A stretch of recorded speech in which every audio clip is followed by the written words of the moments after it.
snow sticking around. I think it did my good deed for the day too. There's a lady that was, I guess, lost around the snow trying to find a place. And with that in mind, what did I read today? How about this one? It's kind of interesting. You've often heard of stories recently of people flying their drones around stadiums and live games. Some have been prosecuted per se. Oh, this one. It sounded like the person's actually challenging it too. This one says, pilot accused of flying drone over Ohio Stadium without a license. A Columbus man is facing charges related to a drone spotted before the Ohio State-Wisconsin football game earlier in the 2022 season. NBC4 obtained the affidavit record for the case, which detailed an officer's account of the September 24th incident. Detectives from the Columbus Division of Police's Counterterrorism Unit said they spotted a drone around 9 a.m. above the Ohio Stadium.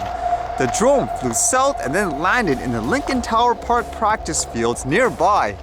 Counterterrorism units, wow, they really took it seriously, I guess. It says the counterterrorism unit went to the fields and found the drone pilot, identified as 34-year-old James Fentress.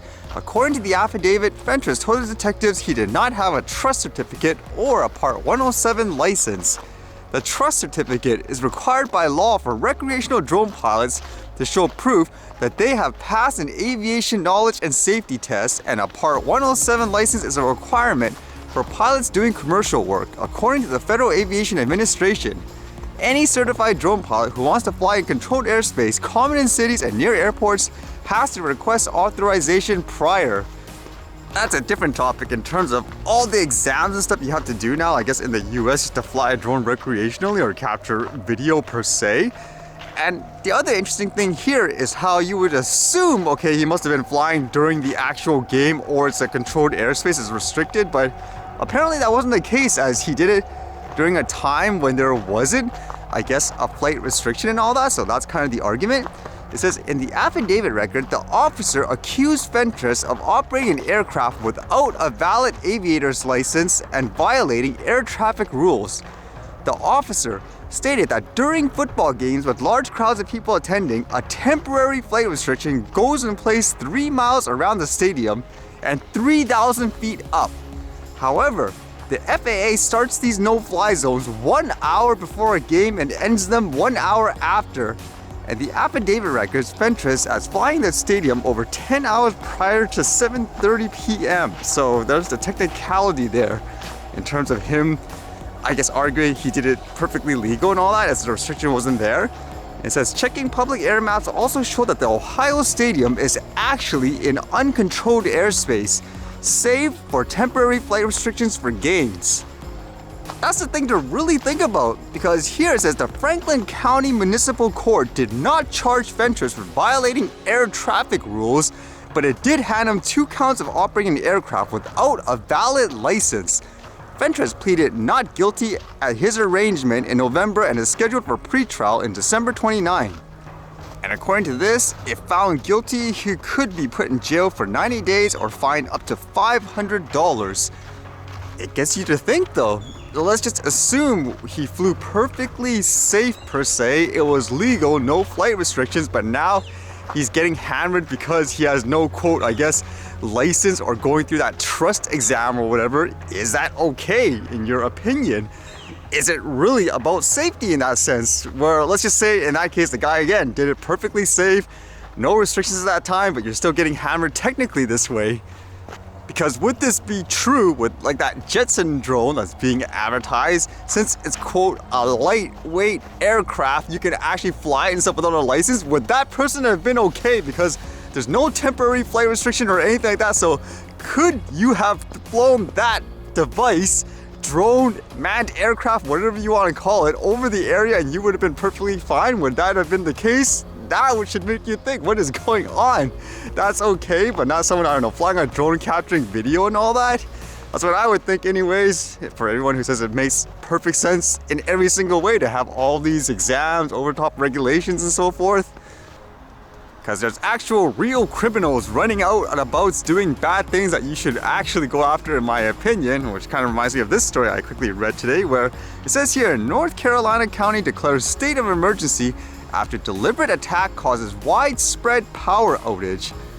It says Moore County, North Carolina has declared a state of emergency as power outages continue after a deliberate attack over the weekend in which gunfire damaged 2 substations.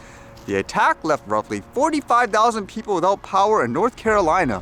Under the state of emergency, a curfew is in place from 9 p.m. to 5 a.m. each night, and residents of the county are encouraged to conserve fuel.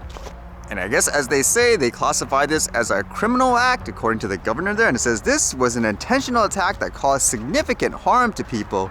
In January, a bulletin from the Department of Homeland Security obtained by CBS News warned that domestic violent extremists have developed credible specific plans to attack electricity infrastructure since at least 2020, identifying the electric grid as particularly attractive target. But DHS has not issued any statements connecting the current situation in Moore County to extremism. I would imagine too, this would also affect the people that actually live there, like including the criminal.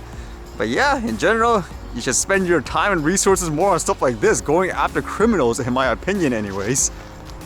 On a light note, I guess it was kind of interesting and funny, if that's what you want to say. It's unfortunate for the person though. I was just watching this randomly, this video, where during the cold, I guess, a lot of cars, they develop things like frost and ice. This guy, I guess, had a great idea to pour boiling water on it. You can see what happened afterwards. The glass, the window completely cracks. Not a good idea, huh?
Alright, see you guys later.